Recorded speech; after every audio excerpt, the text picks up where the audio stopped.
Hello, my name is Shannon Guilfoy, and this is for Early 216 Language and Literacy. This is Lab 10, where you have to do a story by memory. The story I'm doing is Rumpelstiltskin. So, let me introduce the characters here.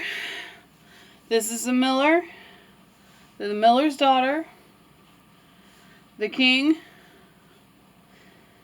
and Mr. Stiltskin himself.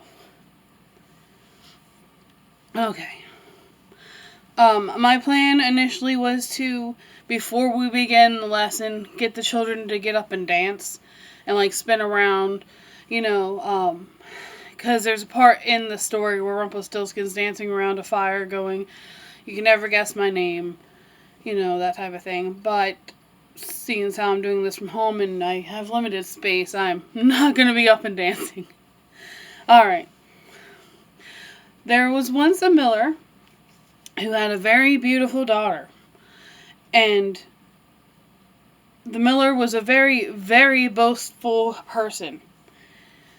And boastful means he liked to brag a lot. He liked to give examples of things that couldn't happen, such as killing 7 giants with 1 stone, or having his daughter, his beautiful daughter, turn straw into gold. Well, the miller was out in town and telling all these people how wonderful his daughter is and how she had this wonderful talent. Well, the king overheard, and he thought, I could use that.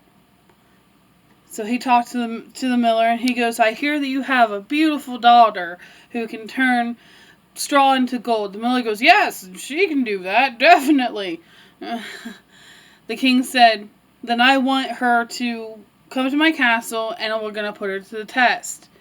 The miller said, "Okay, fine." So he ran home, and he told his daughter she was going to go to the castle and be put to the test. The king, sure enough, came and he got the daughter and took her to the castle. The king put her in a small room and had straw everywhere, and he told her, he said, "If this straw is not turned to gold by morning, then you shall surely die." Then he took a dramatic exit. The miller's daughter, not knowing what to do, not even knowing how to turn straw into gold, threw herself down and wept. She heard the door open through her weeping, and in came a little man. She said, "Who are you?" He goes, "I'm here to help. I heard you crying. I'm here to help." What's your problem?" She said, "I cannot turn this room of straw into gold. I don't even know where to begin." Now, of course, in this world, nothing's for free. So the little man asked, "What will you give me?" "Oh, this necklace." And I can't take the necklace off. Here, just pretend. So he took the necklace, and he sat down and started spinning. And by morning, he had all the straw into gold. The king came in, and he looked at the room. He goes, "Oh, that's wonderful." So he took the miller's daughter. We got to exit the other way. And put her into a bigger room and told her, same thing, if you cannot turn all this straw into gold by morning, you'll be dead. So again, she weeps. And weeping means crying. So in comes the little man. And he's like, "Yeah, I heard this story. What are you going to give me?" She's like, "This ring off my finger." So he takes the ring, and he starts spinning the gold. Morning comes, down he goes. King comes in, sees the room full of gold. Ecstatic, but yet not satisfied, because, 2 large rooms full of gold. Anyway, so he takes the miller's daughter, brings her into an even bigger room, because, again, and this time he tells her, "If you can spin all this gold, or all this straw into gold before morning, I shall marry you." And he leaves. So again, this time I don't even think she weeps. Again, in comes the little man. And he's like, yeah, if you want to be queen, what are you going to give me? And she's like, I have nothing to give you. I have no necklace, ring, anything. So he says, all right, strike a deal with you. When you become queen and you have your first child, I want the child. And not thinking anything of it, thinking it's highly unlikely she's going to become queen, which I have to stop here because I don't know why she would think it was unlikely because, 2 rooms full of... Anyway, she said, fine, sure, just make it a deal. So, he goes in, spends all that straw into gold, goes away. Next morning, King comes in, sees that the whole room is filled with gold. And he's like, as promised, you shall be my wife. So, fancy wedding. I mean, they got all the... Anyway, they got all the gold. Anyhow. So, after about a year... I don't have another penguin. After about a year, the queen has a beautiful baby, welcomes a beautiful baby into the world. And forgets, which I just dropped sorry baby, I just dropped you, set it down. And almost forgets all about the little guy who helped her and the promise she made. Well, in comes Rumpelstiltskin. Again, she doesn't know his name. And he goes, I'm here for what you promised me. And she begs him, please, sir.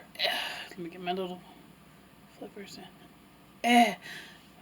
Please, sir, please. Take all the riches in the kingdom, all the fine silks, anything that you desire, you can have. Just leave the child alone.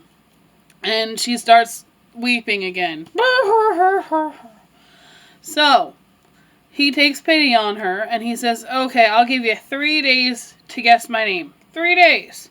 And if you don't know what it is by the end of that day, or by the end of the 3rd day, then the kid's mine. So, she sends a servant out. He comes back, gives her a whole bunch of names. So, in comes the little man. He goes, what's my name? She goes, are you Melchior? That's not my name. Are you Farfignugan? That's not my name. Are you Billy? That's not my name. So, end of the 1st day, she sends another servant out. Servant goes out, comes back in. And this time, even more unusual names. So, in comes the little man. And she says, are you sheep steak? Are you... I don't know. Sashimi. Are you...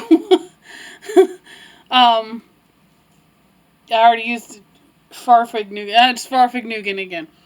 And he goes after each one. He says, that's not my name, that's not my name, that's not my name. So, the 3rd day comes around. The queen sends another servant out. And he comes back, and he reports back to her, I have no more names. And the queen is so distressed to hear this. However, the servant goes, I did happen upon a little man that fit the description of the one that keeps coming in asking for the name. And I heard him singing, I saw him dancing around the fire, and as he was dancing, he was singing, and I forget how the song goes, so please, I'll just make it up.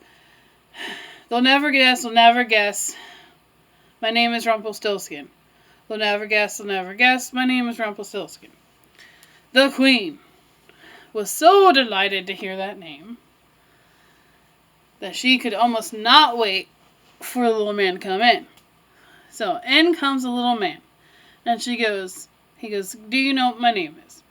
She says, are you Jack? That's not my name. Are you Harry? That's not my name. Then perhaps you're Rumpelstiltskin. Well, that just threw the little man into a fit of rage. He starts stomping, and he goes, the devil told you, the devil told you. And he threw himself in such a fit and got into such a dust that he just, disappeared. He was never seen from again. Okay, thank you. That is for Lab 10, reciting a story from memory. And I know I got some of it wrong, but it happens. Thank you.